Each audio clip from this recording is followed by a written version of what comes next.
રાજ્યની 66 નગરપાલિકાઓની ચૂંટણી જાહેર થઈ છે ત્યારે ખેડબ્રહ્મા નગરપાલિકાની ચૂંટણી યોજાવાની છે।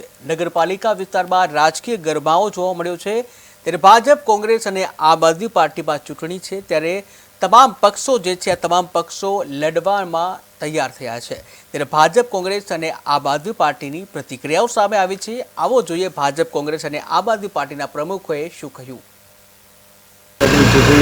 ગઈકાલે ગુજરાત ઇલેક્શન કમિશન દ્વારા જાહેર કરવામાં આવી છે અને ખેડબ્રહ્માના ધારાસભ્ય શ્રી ડૉક્ટર તુષાર ચૌધરીની અધ્યક્ષસ્થાને કોંગ્રેસ પાર્ટી નગરપાલિકાની ચૂંટણીઓ જંપ લાવશે અને અગાઉ જે ભારતીય જનતા પાર્ટીની સત્તામાં હતી ને જે રોડ રસ્તાનું જે નુકસાન, રોડ તોડીને નવા રોડ બનાવવા આવ્યા, કોંગ્રેસ પાર્ટી એ બધા મુદ્દા લઈને નગરપાલિકામાં ઉતરશે અને નગરપાલિકા કબજે કરશે। ચૂંટણી પંચ દ્વારા જ્યારે ચૂંટણીની જાહેરાત થઈ ગઈ છે ત્યારે આવનાર સમયની અંદર ખેડબ્રહ્મા નગરપાલિકાની ચૂંટણીની અંદર કોંગ્રેસ પક્ષનો જ્વલંત વિજય થશે તેવી આશા વ્યક્ત કરું છું।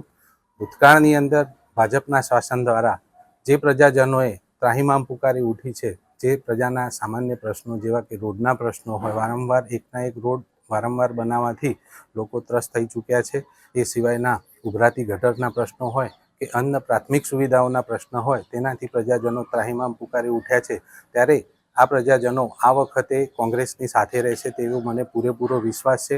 અમે અમારા સ્થાનિક ધારાસભ્યશ્રીના માર્ગદર્શન ચૂંટણી પંચ દ્વારા ચૂંટણીઓની જાહેરાત કરવામાં આવી, એમાં ખેડબ્રહ્મા નગરપાલિકાની ચૂંટણીની પણ જાહેરાત થઈ છે। છેલ્લા ઘણા સમયથી ઉમેદવારોમાં થનગણાટ હતો, એ આજે ફાઇનલી પૂરો થયો છે। આગામી 16 ફેબ્રુઆરીના રોજ ખેડબ્રહ્મા નગરપાલિકાની ચૂંટણી યોજાશે। 7 વોર્ડ છે અને 28 ઉમેદવારો મેદાનમાં ઉતરશે અને મને પૂરેપૂરો વિશ્વાસ છે કે આગામી ચૂંટણીમાં ખેડબ્રહ્મા નગરપાલિકાની ચૂંટણીમાં અમારો જલવંત વિજય થશે, અમારી પાર્ટીના દરેક ઉમેદવાર જીતશે એવી મને આશા છે। વિકાસના કામોમાં જોવા જઈએ તો એક મહત્વપૂર્ણ વિકાસ એવો છે કે ઘણા સમયથી લોકોમાં ચર્ચાનો વિષય છે કે આખા તાલુકામાં એક સ્પોર્ટ્સ સંકુલ બને જેથી બાળકોની કે લોકોની પ્રતિમા બહાર આવે, તો એ એક મુદ્દો છે સ્પોર્ટ્સ સંકુલનો। બીજો મુદ્દો છે કે પાણીની સમસ્યા થોડી ઘણી ઉનાળામાં રહે છે કે ધરોઈથી વેચાતું પાણી લેવું પડે છે નગરપાલિકાને, એ આગામી દિવસોમાં ખેડબ્રહ્મા શહેરમાં નગરપાલિકાની ચૂંટણી જાહેર થઈ ગઈ છે, જેથી ભાજપ, કોંગ્રેસ તથા આમ આદમી પાર્ટીના ઉમેદવારોમાં ખળભળાટ મચી ગયો છે અને ઉમેદવારી પત્રો ભરવા માટે દોડધામ મચી ગઈ છે। જ્યારે આમ જનતાનું એવું કહેવું થાય છે કે આજ ભાજપના શાસનમાં નવા રોડ તોડી અને જૂના એકદમ ફ્રેશ બનાવેલા 1 વર્ષમાં રોડ બનાવી તોડી નાખ્યું અને ફરી બનાવવાના, આવું પબ્લિકના